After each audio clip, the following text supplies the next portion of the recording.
Hola, ¿cómo están? Bienvenidos a un nuevo capítulo de Influyentes aquí en CNN Chile. Estamos hoy con el candidato presidencial de Evópoli, Ignacio Briones. Bienvenido. Gracias, Paula, por la invitación. Encantado de estar aquí contigo. Me gustaría partir preguntándole, candidato, ¿qué mea culpa hace usted de su paso por el Ministerio de Hacienda? Especialmente en este momento en que hay un cambio recientemente en el Ministerio del Trabajo, asumió el nuevo ministro Patricio Melero y ya se ve claramente que la reforma de pensiones, que era uno de sus proyectos estrella o más importante, realmente es muy difícil que salga.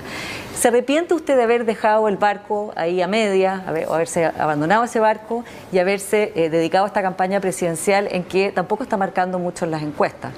No, en absoluto, porque la verdad es que yo la decisión de estar acá como candidato presidencial obedecía a una preocupación profunda por el futuro de nuestro país, por la necesidad de entregar certeza en un momento de mucha incertidumbre, una preocupación por cómo está funcionando la política, que yo la veo muy centrada en el corto plazo, en la pelea chica. Los chilenos, creo, estamos tironeados por izquierda y derecha y lo que nos piden a gritos es ir hacia adelante, con acuerdos, no digo que en todo, pero en algunas cuestiones sustantivas. Y la verdad es que la razón de que estoy acá es porque creo que quiero contribuir a ese debate y a ese cambio. Y respecto a la reforma de pensiones, yo le quiero decir con mucha honestidad, lo he dicho antes, es una reforma que enfrentaba muchas dificultades para poder salir del trámite y no tiene que ver con mi salida ni tampoco con la salida de la ministra Saldívar. Nosotros hicimos un esfuerzo genuino de avanzar. Lamentablemente en esas negociaciones no llegamos a puerto, creo que acercamos postura, pero creo que quien mejor resumió la situación fue el senador Montes, allá por el 11, 12, 13 de enero, si mal no recuerdo. Él dijo que era virtualmente imposible tener un acuerdo a fines de enero porque esto es una reforma muy complicada. Y creo que acá lo que tenemos que hacernos cargo en el debate que sigue es cómo mejoramos las pensiones mañana. Hoy día estamos en medio de una discusión de retiros que no conversan con una mejora de pensiones mañana, y la verdad es que el desafío que tenemos ahí es realmente urgente y como Estado, como país, no hemos sido capaces de avanzar. Sí, pero digamos, fue criticado cuando salió por la senadora Goich y otros de que en el fondo el cambio permanente de interlocutor respecto a un proyecto tan importante obviamente dificulta avanzar hacia allá. ¿Qué le pareció en ese sentido la propuesta de Alejandra Cox, la presidenta de la AFP, de una pensión básica universal? Mire, yo creo que la propuesta de una pensión básica universal hay que precisar qué significa. Yo mismo, y creo que en nuestras conversaciones en ese entonces avanzamos la idea de universalizar el pilar solidario. Pero es distinto que una pensión universal si la entendemos como que cada persona, usted por ejemplo, o yo mismo, recibamos un cheque por un cierto monto. ¿Qué es el proyecto que presentó, o sea, la idea que lanzó Alejandra Cox? Claro, yo creo que ese tiene un problema y es bastante injusto, porque me parece a mí que si usted tiene una buena situación o yo tengo una buena situación, cuando usted y yo recibimos un monto de plata, se lo estamos quitando, un monto de plata que no está disponible para aquellos que lo necesitan. Me convence mucho más la idea de mantener el diseño de lo que es el pilar solidario propuesto y diseñado por la primera administración de la presidenta Bachelet, en la cual usted asegura un piso, que si una persona está por debajo de ese piso, bueno, se le garantiza ese piso. Si está por arriba de ese piso, lo que hacemos es que le complementamos los ingresos hasta llegar a un cierto umbral y ese criterio, extenderlo o universalizarlo partiendo por el 80%, después al 90% y eventualmente al 100%. ¿Y sabe por qué? Por una razón bien sencilla que yo lo he hablado con muchas personas comunes y corrientes, que me dicen lo siguiente: ¿sabe qué? Mi vecina y yo tenemos la misma casa, tenemos la misma cantidad de hijos, juntamos la misma pensión, pero resulta que ella está en el 60% de vulnerabilidad, recibe el beneficio, y yo estoy en el 61% o un poco más arriba y no recibo nada. Y eso es tremendamente injusto, es difícil de explicar para las personas y eso tenemos que mejorarlo. Eso justamente usted está dando en un punto que también ha sido bastante debatido, que es la focalización, por varias razones. Primero porque, y se puede ver con todos los, digamos, las ayudas y beneficios que ha entregado el gobierno por la pandemia, tiene que ver primero con que tienen tantas reglas y tantas, digamos, procedimientos que la gente finalmente nunca sabe si le toca o no le toca. Hay una complejidad, digamos, con las reglas que obviamente es distinto como se ha hecho en otros países, en que llega un cheque y las personas pueden entonces planificar su vida. Pero también por otro lado se critica porque, y entiendo que hay muchas personas que están con esta preocupación de que no hay estudios tan buenos acabados como para poder establecer realmente qué personas serían beneficiarias objetivamente de ciertos beneficios. Entonces, ¿por qué no transitar usted, digamos, ya que está en una postura de diálogo, de conversación, hacia algo menos ortodoxo, que es la focalización que ha sido tan digamos, central, y y universalizar ciertos beneficios. Yo le agradezco la pregunta porque hay varios conceptos en juego que es súper importante precisar para que entendamos de qué es lo que estamos hablando. En primer lugar, universalizar, como su nombre lo indica, universal quiere decir todos. Y vuelvo al ejemplo, quiere decir que usted y yo recibiríamos, por ejemplo, un bono de clase media de 500.000 pesos. A mí me parece que eso es tremendamente injusto, porque cuando usted y yo recibimos ese dinero, es un dinero que no está disponible para quienes más lo necesitan, o un dinero que podría suplementar lo que ya están recibiendo. Por lo tanto... Sí, perdón, en la propuesta de Alejandra Cox estaba que entiendo que las personas que de más alto ingreso después pagaban impuestos, digamos, por esos ingresos, y ahí se les restaba este ingreso. O sea, no era que se quedaban con esa plata. Pero digamos. sigue siendo regresivo, porque usted podría cobrar esos impuestos y distribuírselo a quienes más lo necesitan. Pero vuelvo al punto de fondo. Universalizar significa eso. Yo creo que es injusto. Y la focalización en su sentido más amplio es un principio de justicia distributiva fundamental, que dice voy a sobreinvertir en aquellos que más lo necesitan y voy a invertir menos o nada en aquellos que no lo necesitan. Ahora vamos al punto de las ayudas, porque acá también se ha instalado la idea de que había una hiperfocalización. Y yo le quiero preguntar honestamente a ustedes y a los chilenos, cuando hay un ingreso familiar de emergencia, que hoy día va a llegar a 10 millones de personas, más de una de cada dos personas en Chile, yo de verdad me pregunto si eso es exceso de focalización. Y el tema último, ¿sabe cuál es? Acá se confunde la capacidad de llegada y la tardanza en responder con la universalización o la focalización. Son dos cosas distintas. Porque aunque usted universalice, usted tiene que tener cierta información para entregar esa ayuda. Por de pronto, ¿a qué cuenta le va a entregar ese dinero? ¿A qué cuenta RUT? Si no la tiene, no lo puede hacer. ¿Cuántas personas viven en ese hogar? Porque los ayudas son por miembro del hogar. Y esa es información que hay que levantar y que, digámoslo con toda sinceridad, el Estado de Chile no la tenía. Y de nuevo, en una mirada de futuro, parte de las razones por las que yo estoy acá, es porque estando adentro con mucha angustia, veía cómo nos demorábamos en llegar, porque teníamos un Estado que no da el ancho, y hay que cambiar eso. Sí, pero hablando ya en términos más políticos, no tan económicos, porque ahora usted ya no es ministro de Hacienda y es candidato presidencial, ¿no le parece que hay algo de verdad en que estos, ya vamos en el tercer retiro del 10%, tiene que ver con haber llegado tarde o haber llegado insuficientemente, como usted mismo reconoció cuando salió de ministro? Mire, yo creo que hay que partir por reconocer que este ha sido un shock durísimo, durísimo para cientos de miles de familias. En el empleo, en los ingresos, en el encierro, en la salud mental, eso está fuera de discusión. Pero creo que acá la pregunta de fondo no es preguntarnos qué pasa mañana, tener una mirada de futuro, no 20 años siquiera, sino que qué pasa mañana, porque el problema de pensiones lo vamos a tener y lo estamos jugando en una dimensión, en una magnitud que nos va a costar requete caro, ¿ya? Y esa es una obligación. Y creo, como siempre lo hemos planteado, que acá el Estado tiene que hacerse cargo. Y el Estado ha hecho, como país hemos hecho esfuerzos importantes. Pero se podrían haber hecho más. ¿Sostiene usted esa idea de que dio en esa entrevista, que yo entiendo que le costó bastantes críticas, de que se pudo haber hecho más y antes? Mire, yo siempre he hablado de frente con la verdad, y cuando uno tiene que reconocer errores, yo lo hago. Y cuando ¿reconoce eso como un error? Es que yo lo que acabo de decir, obviamente que nos hubiera gustado llegar antes, pero separo la voluntad de llegar antes con la capacidad de llegar antes. Porque para llegar a las personas, usted tenía que pasar por el Estado, construir esa información. Vuelvo a insistir, ¿cómo le entrego yo dinero a alguien si no tengo su cuenta RUT? Pero había gente que no le llegó, que sí tenía cuenta RUT. Pero es que, para que usted pueda llegar, esas personas tienen que inscribir sus datos en alguna parte. Y ese proceso no es trivial, ¿sabe por qué? Porque tiene que concurrir al famoso registro social de hogares. Ese registro social de hogares pasa por las municipalidades, que están a media máquina. Y tenemos un Estado también a media máquina, y nos demoramos en eso.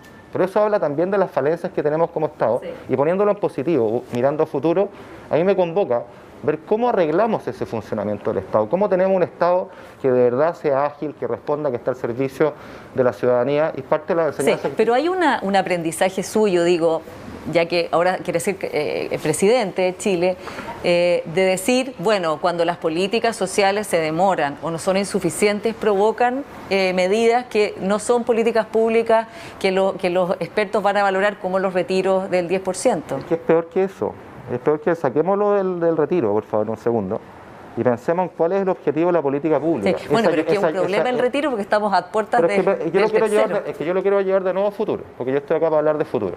No, pero también hablamos de su pasado, porque es importante que la gente sepa el objetivo último de la política pública es poder apoyar a las personas que lo necesitan. Y mañana, si no tenemos ese músculo para poder primero identificar correctamente a las personas, para poder llegar adecuadamente a ellas, tenemos un problema. Y ese problema existe en nuestro Estado, y eso hay que cambiarlo. Y le agrego un dato adicional, que también es otro aprendizaje, a propósito de su pregunta de la focalización versus la universalización. He tratado de aclarar que el problema no tiene que ver con universalizar o focalizar, tiene que ver con tener la información básica para poder llegar. ¿Okay? Ese es un tema uno. Pero sí hay un punto de fondo que a mí me convoca y también tiene una mirada de futuro, que es la forma como está estructurada nuestra política social, que ha sido tremendamente exitosa en sacar a millones de la pobreza, y hay que aplaudirlo, pero que hoy día tiene dos problemas. El primero es que deja fuera a la clase media.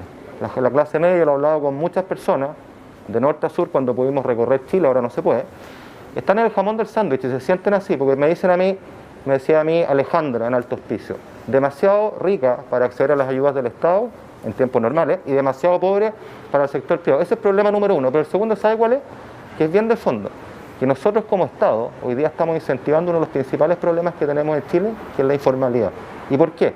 Lo sabemos, porque nuestra política está estructurada en torno a que si usted pertenece al X% más vulnerable, al 40, al 50, al 60, recibe tal o cual beneficio.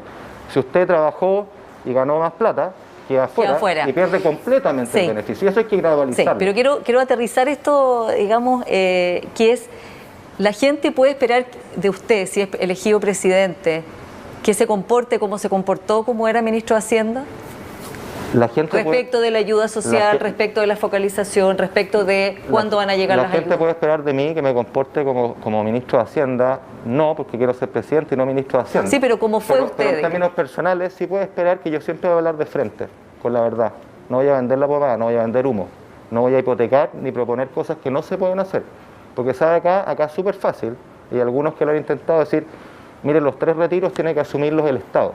Yo le quiero decir que 3 retiros equivalen a vender Codelco.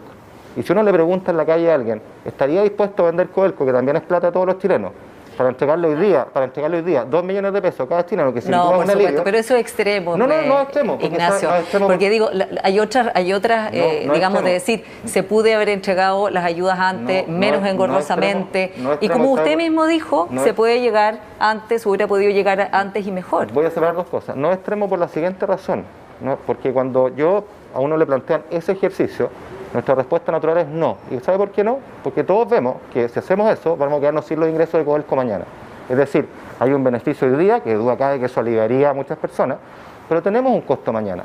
Y en las pensiones es lo mismo. Sin duda, nadie puede desconocer que retirar esos dineros es un alivio, pero vamos a tener un costo mañana.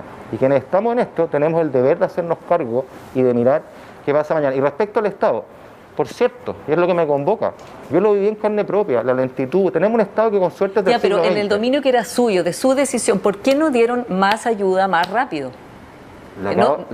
Sí, está bien, pero siempre la culpa del otro, del Estado, de que no están los datos. Es que es muy importante esto, porque...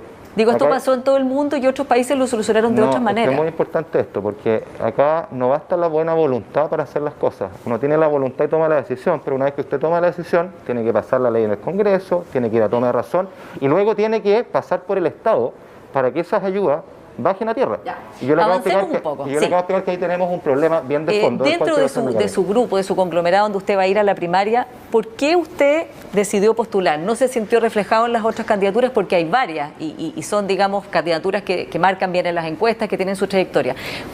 ¿Qué es lo que a usted lo distingue de todos los demás? Bueno, varias razones. En primer lugar, como creo que te enunciaba al principio, porque yo estoy convencido que estamos enfrentando un punto de inflexión. Un nuevo ciclo político, el ciclo político que teníamos se acabó. Y hoy día tenemos 2 tipos de desafíos urgentes. Dejo de lado la emergencia de la pandemia, que hoy día es lo prioritario. Pero enseguida, mañana, vamos a tener lo que yo llamo las fisuras de la pandemia. Y las fisuras de la pandemia son múltiples y nos van a acompañar varios años. ¿Y ninguno de los otros puede hacerse cargo de eso? En primer lugar, vamos a tener fisuras en educación. Acá tenemos chicos y chicas que han perdido un año completo, tenemos que hacernos cargo, no podemos dejar atrás. Está bien, sí, pero la pregunta es ¿por qué usted y no los demás? Porque yo no veo, fíjense, en este debate, y lo digo con mucha seriedad y honestidad, no veo demasiada visión de futuro. Veo que estamos todos centrados en la inmediatez y nadie está mirando qué pasa mañana. Y es más, veo con preocupación, y bastante preocupación, que allí donde nosotros hoy día tenemos muchas incertidumbres que agobian a las familias chilenas, a las dueñas de casa, lo que nosotros tenemos que hacer es proponerle un camino de cierta certidumbre. Y más bien veo una política que está concentrada en el día a día, con soluciones rápidas. Bueno, fáciles. de hecho usted ha criticado a Lavín y a Desbordes por su propuesta de usar el fondo del seguro de cesantía. Bueno, los calificó de populista. Es que no he dicho eso. Porque era populista la idea. La idea me parece populista en el sentido siguiente. De nuevo, una mínima de mitad de futuro nos debería hacer entender que el desafío más urgente que tenemos este año y el próximo es recuperar el empleo. Porque acá cuando la economía reabra, una vez que lo peor de la crisis sanitaria haya pasado, no es que vamos a recuperar los empleos. Aquí vamos a tener, y digámoslo con claridad, un periodo largo de desempleo elevado. Esa es la prioridad, ahí está la fuente permanente de ingresos de ¿Y las Joaquín familias Lavín o Sichel o la Evelyn Matei no están preocupadas de eso? Es que mire, cuando usted propone sacar la plata del Fondo Seguro de Cesantía, que es precisamente para dar certezas en un momento de incertidumbre respecto a qué, respecto a lo más importante, que es el riesgo que es desempleado, a mí me cuesta entender una Pero es que la gente necesita la plata ahora. Bueno, ¿y qué pasa mañana cuando se quede desempleado? Esa es la pregunta. Es que esa es la pregunta. Bueno, pero es una pregunta que uno se puede hacer si uno también puede resolver su día, su momento. Bueno, ¿entiende también esa propuesta desde ese lado? No lo puedo entender, porque el deber de uno, como persona que quiere ser presidente de la República, es navegar lo inmediato, pero también el mañana y el pasado mañana y lo que va a pasar en varios años más. Eso es tener una visión de futuro. Eso es entregarle un camino con algunas certezas, con algunas respuestas a las personas. Porque usted le pregunta a cualquier jefa de hogar, ella no vive solo el presente, está preocupada qué pasa mañana. Yo he hablado con las personas y dicen, a mí lo que más me preocupa es tener mi trabajo mañana. Pero ¿qué les propone usted solucionar a la gente que hoy día no tiene ingresos y que todavía no entiende si califica o no para los últimos? Nuevamente, me parece que acá el Estado, por un lado, ha hecho un esfuerzo grande. Mira, a mí me tocó encabezar un acuerdo nacional el del 14 de junio, donde con la oposición y los partidos chilenos nos pusimos de acuerdo en qué cosa. Algo que parecía inmenso en ese entonces. 12.000 millones de dólares para los próximos 24 meses. Pues bien, hoy día se han suplementado 6.000 millones de dólares, no para los próximos 24 meses, para estos próximos 3 meses, y la respuesta a coro de todo el mundo político es insuficiente, insuficiente, insuficiente. Y por cierto, ante el shock de este tamaño siempre será insuficiente. Bueno, porque se ha extendido mucho más la pandemia, nosotros no podemos caer en la trampa, y ese es el punto, en un juego de la insuficiencia permanente, porque es un juego que no tiene límite, no tiene fin. Y tenemos el deber, que lo digo con mucha responsabilidad, de pensar en mañana. En cualquiera de los hogares que nos escuchan, uno está preocupado del presente, pero también de qué pasa mañana. Sí. Uno nos juega todas las fichas hoy día, porque sabe que mañana tengo necesidades, tengo que educar a mis hijos, tengo que volver a trabajar, Ignacio, y eso es lo que me preocupa. Usted, Levópoli, se constituyó como el partido más de centro de la coalición, supuestamente, pero ese centro está disputado por Desbordes con su derecha social, por Sichel, que de fondo reclama para sí el espacio de centro. ¿Por qué, Levópoli, la gente podría pensar que sigue siendo ese espacio más de centro, más liberal? Bueno, yo no sé. Y desde luego Joaquín Lavín, digamos, declarándose socialdemócrata. En primer lugar, porque me parece a mí que nosotros, y yo en lo particular me defino como un liberal. Creo que Mario Desbordes no es un liberal, Joaquín Lavín no es un liberal. Y yo creo mucho en el centro porque creo precisamente en esta idea de dar certezas de futuro en este nuevo ciclo. Nosotros tenemos que tener capacidad de acuerdos, de diálogo. ¿Sabe qué? Estamos demasiado tironeados por izquierda, por derecha. Y la verdad es que las personas nos piden a gritos avanzar. ¿Y cree que ellos no tienen capacidad de diálogo y acuerdo? Yo creo que lo que necesitamos hoy día, y he tratado de hacer este punto varias veces, es tener una mirada de futuro. Sí, y veo a la política y veo a mis colegas demasiado centrados en el hoy, es importante, no cabe duda, pero tenemos que pensar mañana, pasado mañana y en varios años más, de forma tal de ofrecer una ruta de certezas que permita a las personas comunes y corrientes planificar su vida en términos de trabajo, en términos de la fisura. Yo entiendo perfectamente lo que me ha dicho la visión de futuro. Lo que yo quiero entender es su diferencia con los otros candidatos. Entonces, por eso le pregunto, ¿Sebastián Sichel no tiene esa mirada de futuro? Mire, habría que preguntarle a Sebastián. No, si se lo hemos preguntado, por eso. Habría que conocer sus propuestas, pero yo le puedo decir, respecto a Sebastián tenemos algunas diferencias. ¿Cuáles? Algunas que son más simbólicas, otras más de fondo. ¿Cuáles son las de fondo? Las simbólicas, mire, yo soy nuevo en política. Yo llegué acá, no estaba en esto hace 1 año y medio, 2 años estaba en el mundo de las ideas, en las políticas públicas, en el mundo académico. Sebastián tiene una carrera, una vida política, donde ha transitado por varios partidos, ha participado en varias elecciones. ¿Eso es malo? No, yo estoy simplemente constatando algo, y él ha participado en elecciones, esta sería mi primera elección. En segundo término, me parece a mí que en el caso mío, yo he dedicado mi vida a las políticas públicas, es algo que conozco no solo la economía, conozco de trabajo, conozco de política eléctrica, en fin, ¿no? Entonces yo tengo un paraguas que he cultivado durante toda mi vida profesional que creo que también me distingue, y tengo un profundo sello social, al igual que todos mis colegas en esta campaña. Me parece un poquito espurio hablar de la derecha social porque de alguna manera es decir como que los otros no tienen una mirada social. ¿No le cree ese proyecto a Mario Desbordes? No creo que le crea. Yo creo que no es una marca diferenciadora, porque todos tenemos, y yo al menos en lo particular lo siento muy profundamente, una gran preocupación, una profunda preocupación por lo social. De hecho, yo estoy convencido, y lo he dicho varias veces, que acá tenemos que tener una hoja de ruta social muy exigente, para emparejar una cancha que, digámoslo con claridad, está desequilibrada. Tenemos dos Chile en demasiadas materias, en materia de ciudad, en materia de educación, en definitiva, en materia de oportunidades, y eso no conversa con el criterio de igual dignidad que a mí me convoca. Sí. ¿Usted comparte la crítica de Evelyn Matei a Sebastián Sichel de que es el candidato favorito de los empresarios? Mira, a mí me carga entrar en ese juego de que creo que son peleas que le interesan al mundo político y a nadie más. Insisto, no, pero para que la gente sepa. No me interesa entrar ahí, me interesa hablar de futuro. Usted me conoce mi estilo, como ministro nunca caí en la pelea chica. No me gusta, no quiero entrar ahí, prefiero hablar de proyectos, prefiero hablar de futuro. Así que... ¿Usted cree que va a haber una gran primaria finalmente con todos los candidatos, incluidos los dos candidatos de la UDI? ¿Cómo usted avisora el panorama de su sector? Bueno, hasta el día de hoy tenemos 5 candidatos, lo que es una buena noticia para Chile Vamos. Yo creo en esa diversidad de ideas, de políticos más avesados, con hartos años de experiencia, como Joaquín Lavín, la misma Evelyn Matei, Mario Desbordes. ¿Usted votaría por cualquiera de ellos, por el que gane, digamos? Por supuesto, son las reglas del juego. Sí. Las reglas del juego, y uno tiene que comprometerse y honrarlas siempre, son esas.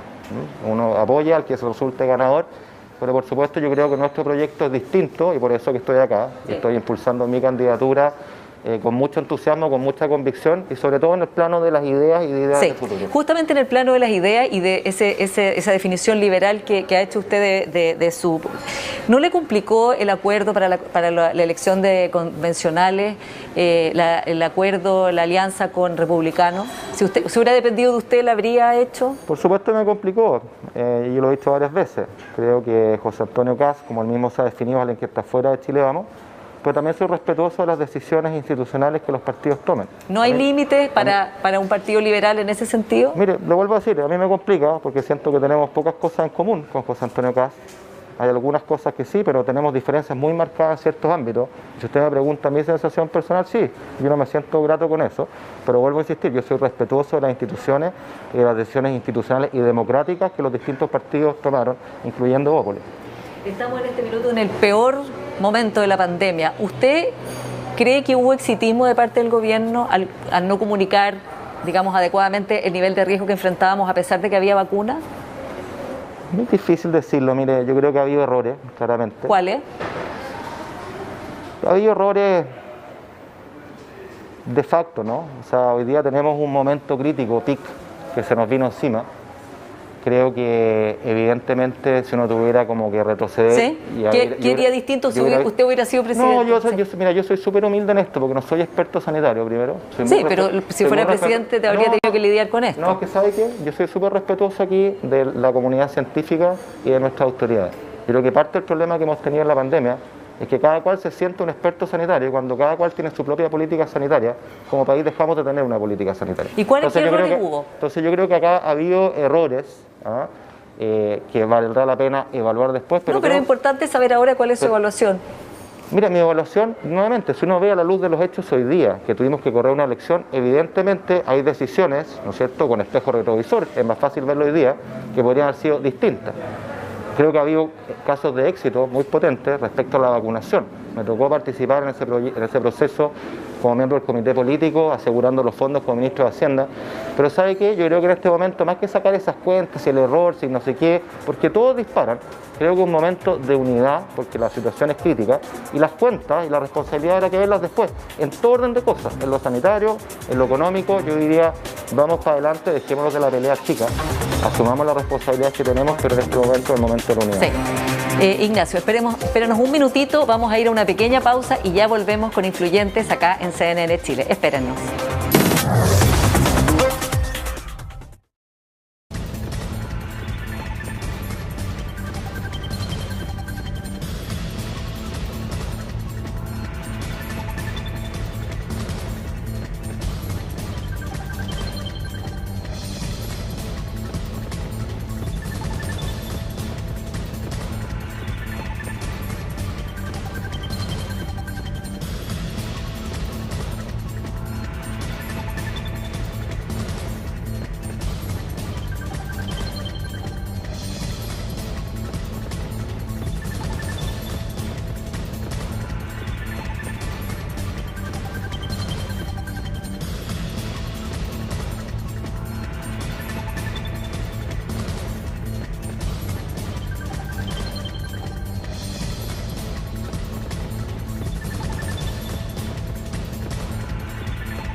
estamos de vuelta en Influyentes, acá en CNN Chile, desde el Hotel Hyatt Centric, y estamos con Ignacio Briones, candidato presidencial de Evópoli. Ignacio, estábamos hablando justamente del gobierno y qué había pasado con el manejo de la pandemia. Quiero preguntarle algo respecto de este gobierno, y es, ¿qué significó para usted las violaciones de los derechos humanos en el contexto del estallido? Hay 352 víctimas de heridas oculares, 2.500 o alrededor de 2.500 querellas del Instituto Nacional de Derechos Humanos. ¿Qué significó eso para usted? Bueno, sin duda que es algo muy doloroso, ¿no?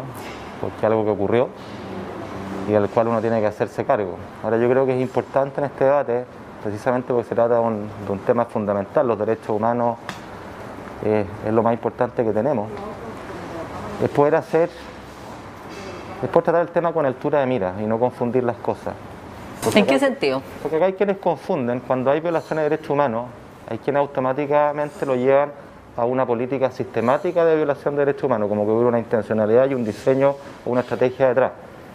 ¿Qué es lo que pasó en la dictadura? Sí. No, yo no se lo pregunté así, se le pregunto por las personas que sufrieron esto. Un dolor enorme, pues imagínense esas personas. ¿Y por qué pasó eso? O sea, digo, si usted fuera presidente, ¿qué haría para que eso no volviera a pasar? Bueno, supongo que usted considera que es algo inaceptable en una democracia. Creo que en parte pasó porque tenemos unas fuerzas policiales que no estaban preparadas para un evento como esto. La verdad es que es algo que fue muy masivo. Y eso creo que redobla el llamado a reformar nuestras policías, no solo para hacerlas más eficientes, más efectivas en el tratamiento de la delincuencia, en mirando el siglo XXI, utilizar la ciencia de datos para prevenir y también para perseguir, sino que también en su relación con la ciudadanía. En el siglo XXI, los países que más admiramos, la relación policía-ciudadano es distinta. ¿Y usted haría una refundación de Carabineros? No, yo no creo en las refundaciones, ¿No? Como criterio general no. Yo no creo en las páginas en blanco, en partir todo de cero. Creo que esa es una muestra de arrogancia. La humildad nos muestra que uno construye sobre lo bravo, corrigiendo lo malo, manteniendo lo bueno y haciendo las cosas que no hemos hecho. Y creo que eso de nuevo nos lleva a la discusión de futuro, en este nuevo ciclo, en esta hoja de ruta. Cuando uno mira hacia atrás, hay quienes caricaturalmente dicen son 30 años que no se hizo nada, son 30 pesos. Yo no creo en eso, me parece una arrogancia máxima. Creo que uno tiene que hacer una introspección profunda para decir acá hay cosas muy buenas que avanzamos, hay cosas malas que hay que cambiar y lo más difícil, tenemos que hacer lo que nunca hemos hecho. Y permítame decirle algunos elementos. Tema de descentralización, tenemos elección de gobernadores, sabemos que es insuficiente. Yo creo que en la discusión constitucional, por supuesto que este es un tema, es la primera pregunta que uno se hace, cómo se distribuye el poder político. Pero nosotros tenemos que dar, y al menos ese es mi compromiso y un eje transversal de mi campaña, es avanzar decididamente en la descentralización por tres razones. En primer lugar, porque es una cuestión evidente que tenemos un territorio que es diverso y que los problemas, quienes mejores conocen las particularidades, son las regiones. En segundo, porque necesitamos volver a crecer. Y las palancas de desarrollo local, nuevamente, quienes mejor las conocen, son los territorios. Y en tercer lugar, y a mí me ha tocado mucho esto, Paula, hablando con personas en regiones muchas veces, ellos no solamente critican que la política pública viene de Santiago en una camisa de talla única que no les queda, sino que sienten una profunda pena, un dolor interno de sentirse completamente ignorados. Sí. Y eso yo creo que es una fractura social de la cual tenemos que hacernos cargo. Usted traía a colación el debate por los 30 años. ¿Cuál es su lectura del estallido social? O sea, de por qué, a pesar de todos los, digamos, los avances que tuvo Chile en 30 años, que no fueron todos de la Concertación tampoco, la gente finalmente no estaba satisfecha con esa vida y estaba incubándose una frustración y una rabia muy grande. ¿Cuál es su mirada de por qué pasó eso? O sea, ¿en qué minuto el reformismo gradual, al que usted también ha aludido muchas veces, se estancó o quedó en un nivel, una velocidad demasiado lenta? Mire, lo primero que creo que hay que hacer siempre es la distinción entre lo que fueron las demandas sociales, esas marchas multitudinarias, de la violencia. Son dos cosas que no tienen nada que ver, que hay que separar, y la violencia tenemos que condenarla con claridad. Y lamentablemente hay sectores políticos que no lo han hecho. ¿Quiénes? Bueno, buena parte de la izquierda no lo ha hecho, ha sido bastante pasiva en esta materia. Creo que es fundamental, es nuestro deber democrático, condenar la violencia, porque sabe que no puede ser, y esto es bien evidente lo que voy a decir, pero no puede ser que sobre texto de una causa eventualmente legítima, yo estime como legítimo cualquier medio. La legitimidad de las causas no es nunca sinónimo de la legitimidad de los medios. Eso que parece obvio, hoy día... Pero los candidatos de la Unidad Constituyente han condenado toda la violencia. Pero mire, formas y formas de condenarlo. Cuando usted recordará que se recibía en el ex Congreso las primeras líneas con aplausos, yo creo que son señales equívocas y podemos entrar en muchas otras, pero yendo al fondo de su pregunta, ¿qué es lo que hay detrás? En primer lugar, hay que tener humildad, porque acá hay muchos que dicen, mire, yo lo anticipé, otros que dicen, la única causa es esta. Yo creo que como todos los fenómenos sociales... Por eso, ¿cuál sociales, es su lectura? Como todos los fenómenos sociales, es un fenómeno complejo. Yo creo que parte tiene que ver con un desacople de expectativas. ¿Cómo reconciliar el que Chile haya avanzado mucho, en muchos planos materiales, sociales y también de libertades civiles y democráticas, con este desencanto, con este malestar que hemos visto? Me parece a mí que la única forma de reconciliarlo, o una de las formas de reconciliarlo más bien, es que aquello que logramos, que puede haber sido elevado comparado con lo que ha sido en el pasado, sigue siendo insuficiente para lo que las personas esperan. Yo creo que uno de los temas de fondo tiene que ver con dos percepciones de desigualdad. La primera es una desigualdad material, de oportunidades. Quiero volver a la educación, porque no hemos hecho demasiado tiempo los lesos ahí, y ojalá podamos hablar. Hay una cancha que está predefinida, por así decirlo, para muchos chilenos y chilenas, y eso es moralmente inaceptable. Lo segundo, hay una desigualdad de trato, hay una desigualdad social. El PNUD lo mostraba con mucha fuerza. Lo que más indigna a las personas es este trato de arriba hacia abajo, en lugar de un trato horizontal de igual dignidad, en la que yo creo y creo profundamente. Entonces creo que esos son factores bien de fondo detrás de lo que estaba... Pero ¿en qué momento, digamos, las reformas se estancaron y qué responsabilidad tiene su sector en eso? Digo porque es importante también ver hasta qué punto un candidato presidencial está procesando lo que pasa y las causas. Absolutamente. Mire, yo creo que acá la política ha fallado flagrantemente. Y ha venido de la mano además con que desde el punto de vista económico, digámoslo con todas sus letras, nuestra economía está más o menos estancada hace 10 años. En términos de crecimiento per cápita por habitante, estamos hace años cerca de 1 o 0%. Estamos estancados y yo veo este tironeo de izquierda a derecha que nos deja parados donde mismo, en lugar de ir para adelante. Creo que el cambio del sistema electoral tuvo harto que ver con esto, y una de las cosas que yo voy a proponer es que revisemos nuestro sistema electoral. Hoy día tenemos un sistema electoral fragmentado, donde tienes muchos parlamentarios con un 1%, que las personas se sienten engañadas, dicen, pero ¿cómo? Si no es mi representante. Pero además tiene un segundo efecto fundamental, que a mí me tocó vivirlo en el Congreso. Cuando tú tienes fragmentación, la capacidad de llegar a acuerdos es mucho más difícil, pues los acuerdos son más fáciles con bloques políticos, con coaliciones, con colectivos. Y hoy día la política lamentablemente es muy individualista, está centrada en la cuña, el Twitter, el combo para allá, el combo para acá, la pelea chica, en lugar de mirar más largo, y creo que eso es lo que tiene cansado a las personas. Sí, esos son como los problemas estructurales, digamos, para avanzar cuando hay la voluntad de cambiar, pero ¿no cree que también hubo un minuto en que ya, digamos, la velocidad de los cambios se fue también ralentizando? La voluntad, no digo, sí, después los problemas cuando... Sí, y es parte de lo mismo, de nuevo, porque creo que los cambios que tenemos que hacer son estructurales, y los cambios estructurales tienen las siguientes dificultades de la economía política, que típicamente involucran costos de corto plazo, y los beneficios son de largo plazo.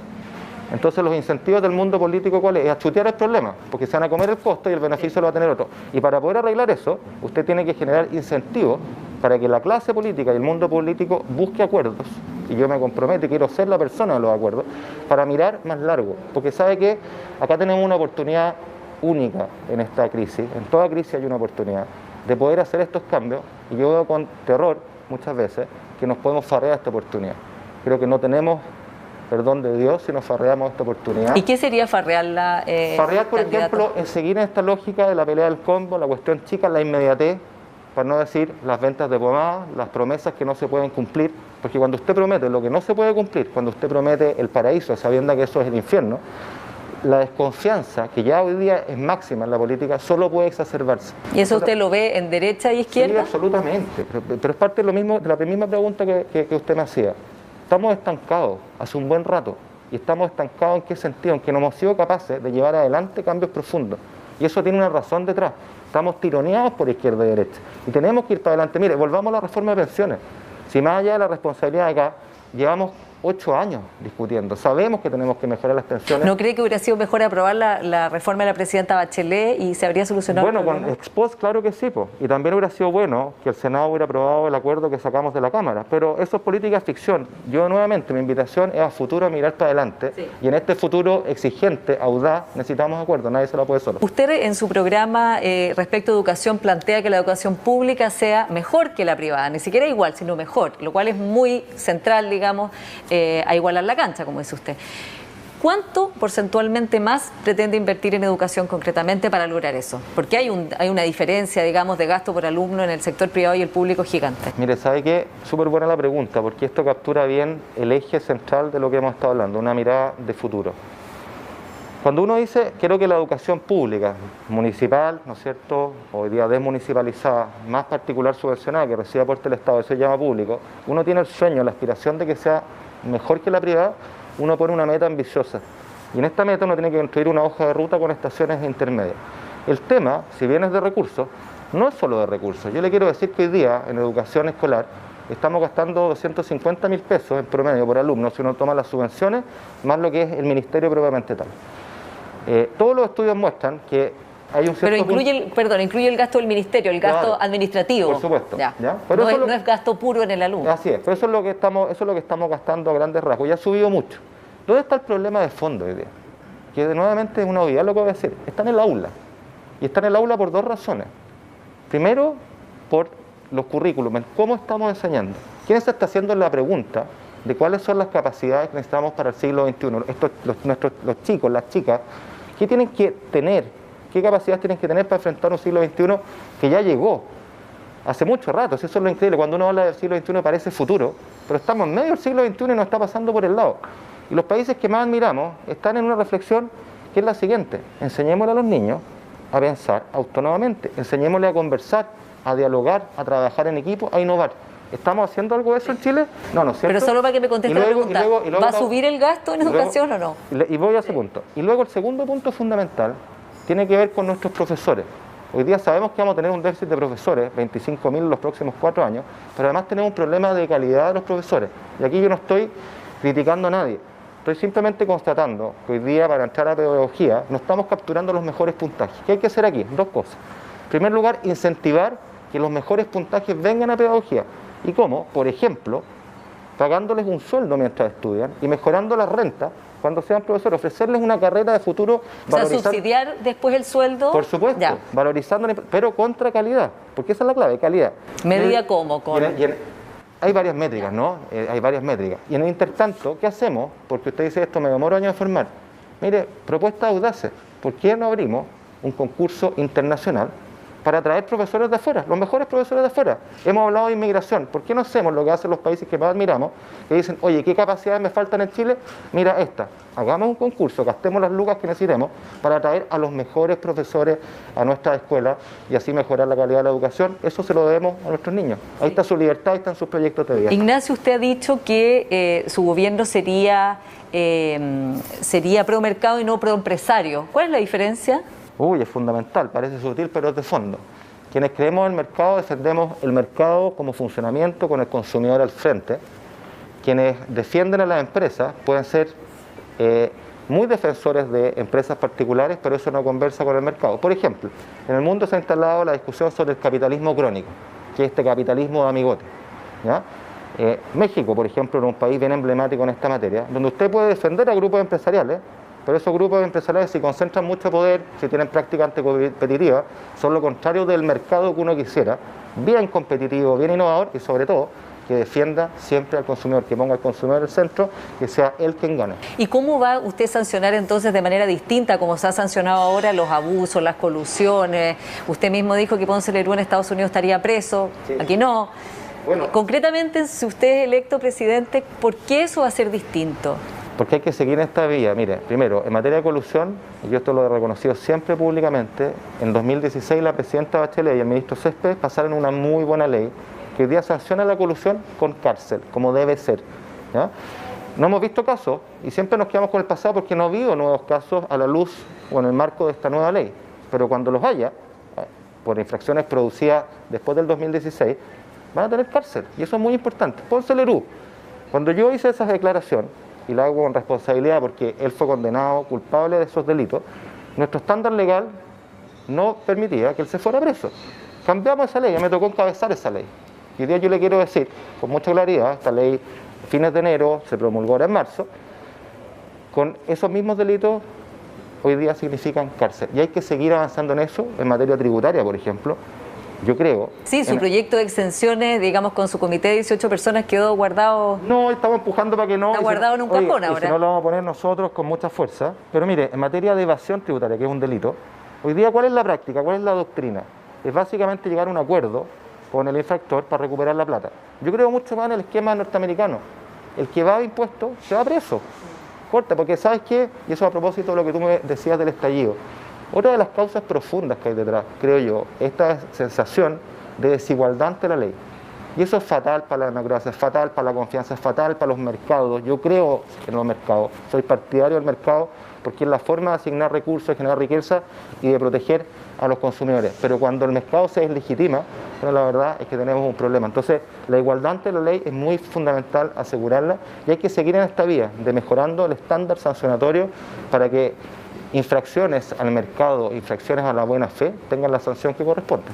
¿Y qué cree usted que le falta a la clase empresarial o cómo la clase empresarial debiera leer todos los cambios que nos enfrentamos ya en un Chile post-estallido, post-pandemia y con, en el fondo, problemas económicos, como usted dice, que nos van a acompañar muchísimos años? Bueno, yo creo que la clase empresarial, que partida es diversa, porque parece que siempre decimos clase empresarial pensando en las mega empresas, pero es muy diversa en industria, en tamaño, creo que tiene que subirse a este carro de hacer cambios. Aquí tienen que haber reformas importantes en lo económico y en lo social. ¿No están todos en esa? No.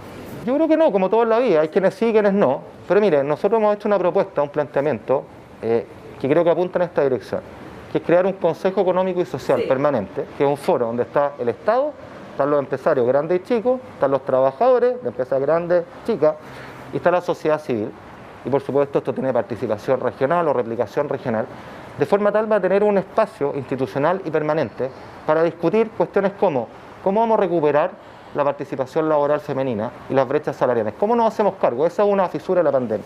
¿Cómo nos hacemos cargo del aceleramiento tecnológico y los trabajadores y trabajadoras que quedaron en el camino? Eso requiere reconversión, requiere capacitación. ¿Cómo nos hacemos cargo de los sueldos? Que ha sido un tema que hemos tenido acá. Y no simplemente el salario mínimo, que ilustra perfectamente el problema, que increíblemente se negocia entre la CUT, apenas uno de los gremios de trabajadores, con el ministro de Hacienda. Sí. Eso es muy ridículo. ¿Dónde están los empresarios? Déjame interrumpir un poquito. Este comité, de hecho, que usted planteó, está inspirado también en experiencias de Australia y Nueva Zelanda, ¿no? Que usted tiene siempre a Nueva Zelanda como un modelo importante para Chile por muchas razones que son conocidas. Pero le quería preguntar, ¿por qué no toma toda la parte del modelo neozelandés? Porque, por ejemplo, Jacinda Ardern acaba de subir el sueldo mínimo, especialmente porque veía que los trabajadores esenciales ganaban ese sueldo mínimo y eran los que más habían trabajado, sufrido y padecido y arriesgado durante la pandemia, y además le subió los impuestos al 2% más rico a las personas que ganan más de $125.000 al año. Políticas con las cuales usted no estaría de acuerdo, entiendo. Yo tomaría muchas cosas. Pero esas dos, por ejemplo. Mire, la materia de impuestos, solo para aclarar, ellos crearon un nuevo tramo de impuestos, el 39% a las personas que ganen más de 8 millones de pesos al mes. Yo le quiero contar, de 31 a 39 subieron. Claro, yo le quiero decir que eso ya existe en Chile. Sí. Ese tramo ya existe en Chile. De hecho, el tramo más alto paga entre 40 y 44,5%. Entonces ahí no hay una diferencia. Y respecto al salario mínimo, qué bueno que me toca ese punto. Porque acá hay quienes creen que los salarios uno los multiplica por ley. Y sabemos que eso es una falacia, sabemos que es magia. En Nueva Zelanda tiene un salario mínimo en dólares que es 4 veces el chileno. Si usted lo mide en igualdad o en paridad del poder de compra, es el doble que el chileno. Pero resulta que tienen el doble de productividad laboral que Chile. ¿Ah? O sea, ahí está la explicación. Entonces nosotros tenemos que mejorar la productividad, capacitación, pero tienen la misma necesidad como persona. Buena educación, ¿no es cierto? Y al alero de este foro que yo planteo, bueno, discutamos cómo mejoramos la renta, cómo complementamos los ingresos, cómo discutimos de jornada. ¿Sabe que esa es una instancia demasiado relevante? Porque yo siento que en esta mirada de futuro, en esta hoja de ruta ambiciosa, de entregar certeza, necesitamos que los actores principales se pongan de acuerdo, que haya un trabajo, por así decirlo, prelegislativo, que lleguen propuestas a quienes estén en el gobierno, que facilite su aprobación y nos permitan avanzar y ir para adelante. Sí. De eso se trata. Usted, revisando su plan de gobierno y también la franja, hace mucho énfasis en igualar la cancha, en que la meritocracia, digamos, vaya avanzando. Pero ¿no cree que también eso es un problema cuando la cancha está tan desigual y cuando la verdad es que, como dice Michael Sandel en La tiranía del mérito, no vivimos a la altura de los ideales meritocráticos en ninguna parte, y hay otras, digamos, variables que son muy importantes para mostrar la diferencia en las vidas de las personas? ¿No cree que también es importante que las élites, como plantea Sandel, se abran a entender que si están donde están no solo es por su mérito, sino también por toda una sociedad y otras personas que los apoyaron y ayudaron, a lo mejor sin que ellos se dieran cuenta, y con los cuales tienen una deuda moral? Por supuesto, estoy súper de acuerdo con eso. Y hay también una distinción sutil, pero súper importante. Yo soy favorable al mérito, pero no a la meritocracia. ¿En qué sentido? La meritocracia quiere decir que en el ejercicio del mérito, el que llega arriba se queda con todo. Y que en el fondo quien quedó en el camino, bueno, es lo que le corresponde. Claro, y lo legitima. Y ahí está la diferencia. Quien está en el camino requiere ser reconocido en dignidad, requiere ser apoyado. Entonces no es esto como de los ganadores y los perdedores. Yo creo que vivimos una sociedad donde necesitamos empatía, necesitamos colaboración, pero necesitamos reivindicar el mérito. Eso es fundamental. Eso forma parte de la dignidad, del reconocimiento. Cuando tú te esfuerzas, te sacas la mugre en algo, lo más indigno que yo podría hacer contigo es no reconocerte ese esfuerzo, ese mérito. Y creo que mucho de eso pasa en Chile. Muchas veces, particularmente en las clases más altas, se mira con desdén aquel que la hizo, aquel que surgió, como si fuera un nuevo rico, como ¿y qué hace acá? Cuando debería ser todo lo contrario, debería ser un elogio de esa persona por haberla hecho. ¿Te fijas? Y eso cambia el peso de la prueba. Y por supuesto que uno tiene que abrir las élites. Yo creo en élites más diversas, más competitivas, permeables a la competencia, nuevos actores que las desafían, que las interpelen. Y por eso me da tanta rabia, honestamente, a propósito de educación, lo que ha pasado con colegios emblemáticos como el Nacional, que eran un motor de diversificación de la lista. Eran la forma de lograr que chicos, ¿no es cierto?, que no venían de familias acomodadas, llegaran arriba y pudieran remover las élites. Y hoy día la verdad es que hemos cerrado esa llave, lo hemos visto con resultados catastróficos en el Nacional, en el Liceo Carmela Carvajal, en tantos otros. Tenemos que volver a reponer eso. Necesitamos una élite pública para tener una élite más diversa. A propósito de las pymes que usted mencionó, ¿qué le parece la decisión del gobierno de no dejar vender bienes considerados no esenciales, que tiene a las pymes realmente desesperadas porque no pueden vender lo que tenían? En fin, o sea, es una restricción que lo está realmente reventando.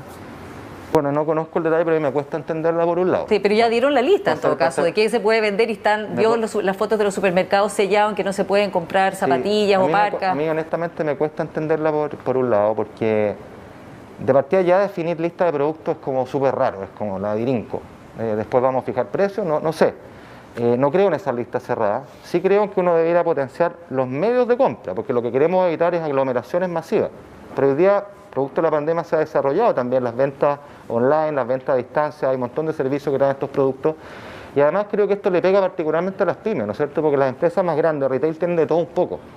Las empresas más chicas tienden a hacer monoproductos y generan un daño grande. Yo espero que eso se pueda discutir y revisar, pero no perdamos tampoco el foco. Hoy día vivimos un momento crítico en la pandemia, creo que eso es lo que está detrás de la decisión, pero a mí sí, a priori me resulta algo sorprendente. Claro, y están muy desesperados porque en el fondo ya con una economía agotada, digamos, se quedaron sin poder vender sus productos y en desigualdad de condiciones en ese plano respecto a, como dice usted, los grandes comercios. ¿Cree que debería llamarse a revertir eso? Yo creo que es deseable estudiarlo y abrirlo, porque acá lo que queremos es resguardar en la salud y uno tiene que tener siempre un justo equilibrio. Yo lo he dicho siempre y me alegra que nos hayamos ido moviendo a este consenso, porque si usted recuerda al principio de la pandemia era como que cerremos todo y la economía da lo mismo y los trabajos dan lo mismo. Y la verdad es que yo siempre he dicho que acá uno tiene que proteger la vida, por supuesto, eso es lo primero, pero también los medios para la vida, ¿ya? Y esto que usted me cuenta es parte de eso. Entonces yo creo que hay que buscar ese justo equilibrio. Pero también quiero decir lo siguiente, creo que este es el último gran esfuerzo que estamos haciendo de encierro. Yo estoy convencido que las vacunas más temprano que tarde van a hacer su efecto. No es que nos podamos liberar y dejar la mascarilla y las medidas de restricciones, pero vamos a empezar a abrir, vamos a tener un país que va a empezar a recuperarse. Y por eso que yo soy, perdona que sea tan catete, en la necesidad de mirar al futuro, porque eso está ahí. Pero vamos a tener ahí también fisuras de la pandemia, vamos a tener muchas personas desempleadas. Aquí, ¿quién está hablando de apoyar el trabajo? Estamos hablando simplemente de retiro, de la AFC, y ¿quién habla de cómo potenciamos el trabajo? ¿Cómo hacemos que las dueñas de casa, las mujeres, vuelvan a trabajar. 800.000 empleos perdidos. Se nos acaba el tiempo y una última pregunta. Dígame. Usted ha dicho que lo que viene es una segunda transición, algo que también el presidente Piñera había dicho en su momento cuando era candidato a este segundo mandato, y que ha hablado mucho de la figura de Elwin. Yo le quiero preguntar, ¿qué exactamente de Elwin usted copiaría para esta etapa, ya que lo está usando como modelo, y si cree que él ha sido el mejor presidente de la historia de Chile post vuelta a la democracia? Sí, yo en alguna entrevista lo dije, no tengo duda que el presidente Elwin fue el presidente más importante por lejos, por lo que le tocó enfrentar en la transición, era dificilísimo. Se supo rodear de muy buena gente. Alejandro Foxley, creo que sin ninguna duda ha sido el ministro de Hacienda más importante. Tuvo al gran Edgardo Benninger detrás. Y lo que él hizo fue manejar esta transición que era difícil, pero hizo una cosa más escondida, más invisible, que a mí me interpela mucho, que tuvo esta visión de futuro. Él al mismo tiempo de hacerse cargo de la inmediatez de la transición, una reforma tributaria, una laboral, la relación con los militares, que era muy complicada. Medidas sociales potentes y la relación con los militares, dibujó para dónde iba Chile. Ese trazado él lo hizo, no lo hizo todo en su gobierno, esto es por etapas, pero dibujó un periodo de nuestra historia que con sus luces y sombras ha sido inédito. Y yo he estudiado esto en la academia y lo puedo decir con conocimiento de causa. Y creo que lo que copiaría de él, y yo siempre lo he admirado en esto, esa humildad, esa generosidad para liderar como buen director de orquesta acuerdos, porque estoy seguro que así como en ese periodo, en esa hoja de ruta, en esta nueva hoja de ruta necesitamos esos acuerdos, y eso necesita mucho carácter, mucha decisión, pero también mucha apertura al diálogo, y yo quiero contribuir a eso. Ignacio Briones, muchas gracias por haber estado hoy día con nosotros en Influyentes. Gracias a ustedes por la invitación. Y a ustedes, muchas gracias por su sintonía de hoy y nos vemos la próxima semana. Cuídense.